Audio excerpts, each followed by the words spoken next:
that a lot more people would be open to an alternative cosmology being a flat Earth if they understood more about the current model. To start with, they admit that they're off by a factor of 10 to the 120th power. That's 10 with 120 zeros after it. It's the biggest discrepancy in science in all of history, and it's the current heliocentric model, or the globe Earth model that people believe in. The facts are, objective reality does not suggest that we live on a ball with a circumference and radius that they have claimed. And, in fact, there's no evidence for it. All of the previous evidence that is supposed to suggest that we live on a globe Earth is literally, most of the time, just a reification fallacy with math, essentially. The facts are, we see large bodies of water, they're always level at the surface. Why do we assume anything different about the oceans? We have radio wave and microwave transmissions that require direct line of sight. Microwave specifically. Radio wave transmissions, they claim, bounce off the ionosphere, which there's no evidence for. But if we shoot a microwave transmission that we know requires direct line of sight past the radius claimed by the globe Earth, that is flat Earth evidence. They always claim we have no evidence. Objective reality suggests that we are on a flat, stationary plane. If you go out and you do not ignore your senses and you look at the Earth and you try to deduce it through your vision, perspective, and senses, you will come to the conclusion that the Earth's flat. There's absolutely nothing, including bottom-up disappearance, that suggests that we're on a ball. We have inferior mirages as well as angular resolution we have proved on the small scale to be able to cause bottom-up obstruction. There's absolutely nothing to suggest that we live on a ball. Good morning, aloha from Florida. So let's talk real quick about 4 facts from flying. The first one is the mechanical gyroscope. It holds rigidity in space. Wherever you set it for referencing level, it will hold that reference the entire flight, no matter how far the plane flies. This is proof that straight and level flight is real, that straight and level flight means the air, or that the airplane is flying through the air over a plane. Number 2 is the top of descent calculation for an aircraft. For the airplane to land safely, it must assume a flat baseline to tell it when to start coming down out of the air, or the angle of descent for the rate of descent. But the top of descent calculation proves the Earth is flat without a doubt. It's 100% fact that the Earth is flat. You don't have to like it, you don't have to believe it, but it's true. All technology is based on flat Earth, including flying an airplane. The next one is the emergency landings. All flight paths actually only work and make sense on a flat Earth map. None of them make sense on a globe. If you don't believe me, go check it out. And if you're a globe troll and you want to say, well, what about this flight? Oh, you have one flight that you have to trust how high and fast they're telling you they're flying, versus hundreds of flights that only work and only make sense on flat Earth every day.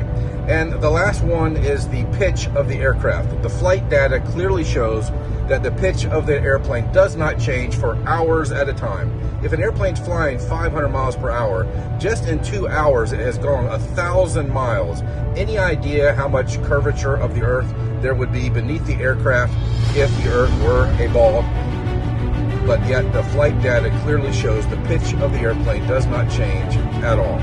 These are 4 simple facts from flying, and you can't debate them. You can deny them, but you can't debate them. They're true. The Earth is flat. That's an absolute scientific fact. Go check out Flat Earth Banjo. That is Eddie Alencar. He's the author of 16 emergency landings proving flat Earth. Again, you can deny it, but you can't debate it. You can argue against it, and you can choose not to believe it, but all true science is on the side of flat Earth. All technology is based on flat Earth. Oh, another one that goes on hand in hand with the flight paths is the undersea cables. Go check out an undersea cable map based on a globe and realize there's no cables at the bottom of the ball. Why? Well, put those undersea cables on a flat Earth map and you'll see real fast, real clearly why. The undersea cables and the flight paths are 2 death blows for the blue ball religion. Have a great day. Make sure you check out Flat Earth Banjo, Eddie Alencar, and his book, 16 Emergency Landings Proving Flat Earth. It's flat, and here's why you might want to take a second look. Ever notice how all the big airline routes seem to skip over the North and South poles?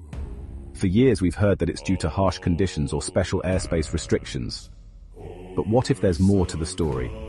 Let's take a look at why no one has flown around the world vertically, over both poles, in one seamless trip. It's stranger than you think. Most people see our maps, see the familiar routes from east to west, and think that's enough proof the Earth's a globe. After all, you can circle the globe ending up back where you started, right? But have you ever wondered why it's always east to west? Why don't planes do a full north to south route, passing right over the north and south poles? If it's a sphere, it should be possible. Yet oddly enough, it's never been done. Now here's the thing. It's not just the extreme weather at the poles that makes this route a no-go. The North Pole and Antarctica are surrounded by no-fly zones that practically no one can cross. These are heavily restricted areas where planes need special clearance, and the odds of getting it are slim to none. The truth is, pilots can't just choose to swing by the poles. These restrictions seem suspiciously tight. So why would these no-fly zones exist in the first place? Could it be that they're keeping us from seeing something hidden out there? If the Earth were flat, this east-to-west circumnavigation wouldn't be proof of a globe at all. Think of it like tracing a circle on a flat piece of paper. You can loop around, heading east to west, without ever curving around a ball. Imagine this. If the Earth were flat, with the North Pole at the center and Antarctica spread out around the edges, that would explain why all round the world travel is really just a loop around a central point. You could keep flying east or west and end up back where you started. So when people claim they've traveled around the globe, are they just looping on a flat plane? Here's where it gets even more intriguing. If the Earth is truly a sphere, wouldn't we expect to see north to south circumnavigation? Theoretically, pilots should be able to fly over the North Pole, swing down across the South Pole, and complete the journey in one go. But not a single documented case of this exists. Every attempt at a direct polar-to-polar circumnavigation has been blocked by those pesky no-fly zones. Now, check this out. The organization responsible for enforcing these restrictions? It's none other than the United Nations. And their logo? It's based on a flat Earth map, with the North Pole in the center surrounded by continents, and Antarctica around the outer edges. Coincidence? Or is there something they're keeping from us? But yeah, the horizon. John, I'm curious. I don't mean to put you on the spot. Do you know how far the horizon would be for a 1 or a 6 foot observer if the Earth has a radius value of 3,959 miles? So for a 6 foot observer, it's 3 miles, 2.99 miles. And for a 1 foot observer, it's 1.22 miles. Now, I could show you the horizon past 9.4 miles for a 1 foot observer. So that's way past 1.2 miles, right, John? Yes. Yeah, it's way past. Magnitude's past, almost 7 times as far as it should be. The problem is with refraction, if you invoke standard refraction, it changes the distance on surface from 1.22 to 1.34. And they've only met nature magnitudes of plus or minus 2 from that standard. So we can't just invoke imaginary amounts of refraction to make the distances work. If that was the geometric curvature of the Earth with no refraction at all, we'd be seeing a radius value of the Earth of 240,000 miles, which is the orbital path of the moon, John. That's crazy, bro. We see way too far. And let me say this real quick. If we don't see the curvature away from us, and we go up to 128,000 feet, and we don't see it left to right, where is this elusive, negligent curvature that fails to show up for its assignment every time we look for it? High-altitude weather balloons at 128,000 feet. Admittedly, by Neil deGrasse Tyson, there's no curvature left to right. And from Earth's surface, we should see the horizon at 1.2 miles, and I've got it past 9.5 miles. So we're not seeing it from our toes to the horizon.